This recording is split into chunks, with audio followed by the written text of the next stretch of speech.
बादशाह अकबर का साला हमेशा से ही बीरबल की जगह लेना चाहता था, लेकिन अकबर जानते थे कि बीरबल की जगह ले सके ऐसा बुद्धिमान इस संसार में कोई नहीं है। फिर भी पत्नी के भाई को वह सीधी ना नहीं बोल सकते थे।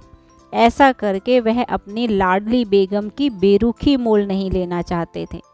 इसीलिए उन्होंने अपने साले साहब को एक कोयले से भरी बोरी दे दी और कहा कि जाओ और इसे हमारे राज्य के सबसे मक्कार और लालची सेठ दमड़ी लाल को बेचकर दिखाओ। अगर तुम यह काम कर गए तो तुम्हें बीरबल की जगह वजीर बना दूंगा। अकबर की इस अजीब शर्त को सुनकर उनका साला अचंभे में पड़ गया। वह कोयले की बोरी लेकर चला तो गया, पर उसे पता था कि वह सेठ किसी की बातों में नहीं आने वाला। ऊपर से वह उल्टा उसे ही चूना लगा देगा। हुआ भी यही। सेठ दमड़ी लाल ने कोयले की बोरी के बदले एक ढेला भी देने से इनकार कर दिया।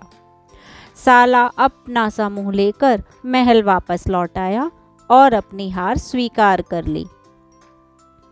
अब अकबर ने वही काम बीरबल को करने को कहा।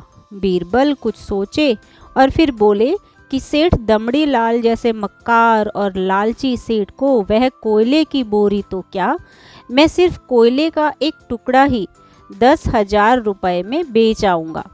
यह बोलकर वह तुरंत वहाँ से रवाना हो गए। सबसे पहले उन्होंने दर्जी के पास जाकर एक मखमली कुर्ता सिलवाया, हीरे मोती वाली मालाएं गले में डाली, महंगी जूती पहनी और कोयले को बारीक सुरमे जैसा पिसवा लिया। फिर उन्होंने पिसे कोयले को एक सुरमे की छोटी चमकदार डिब्बी में भर लिया। इसके बाद बीरबल ने अपना भेष बदल लिया और एक मेहमान घर में रुककर इश्तिहार दे दिया कि बगदाद से बड़े शेख आए हैं जो करिश्माई सुरमा बेचते हैं, जिसे आँखों में लगाने से मरे हुए पूर्वज दिख जाते हैं और यदि उन्होंने कहीं कोई धन गाड़ा है तो उसका पता बताते हैं। यह बात शहर में आग की तरह फैल गई। सेठ दमड़ी लाल को भी ये बात पता चली।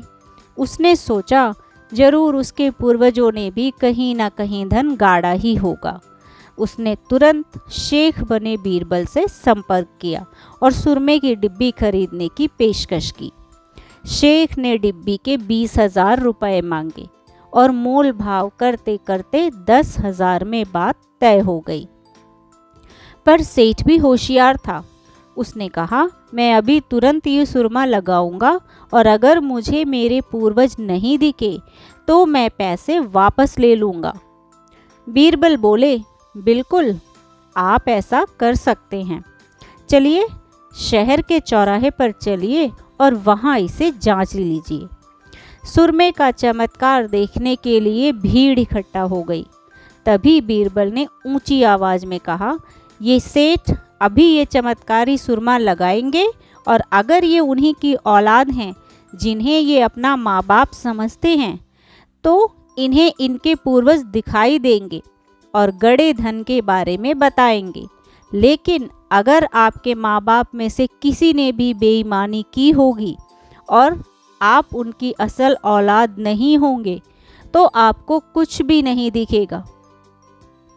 और ऐसा कहते ही बीरबल ने सेठ की आंखों में सुरमा लगा दिया। फिर क्या था, सिर खुजाते हुए सेठ ने आंखें खोलीं।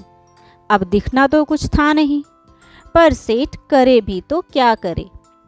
अपनी इज्जत बचाने के लिए सेठ ने 10,000 रुपये बीरबल के हाथ में थमा दिए और मुंह फुलाते हुए आगे बढ़ गए। बीरबल फौरन अकबर के पास पहुँचे और रुपए थमाते हुए सारी कहानी सुना दी। बादशाह अकबर का साला बिना कुछ कहे अपने घर लौट गया और अकबर बीरबल एक दूसरे को देखकर मंद मंद मुस्काने लगे।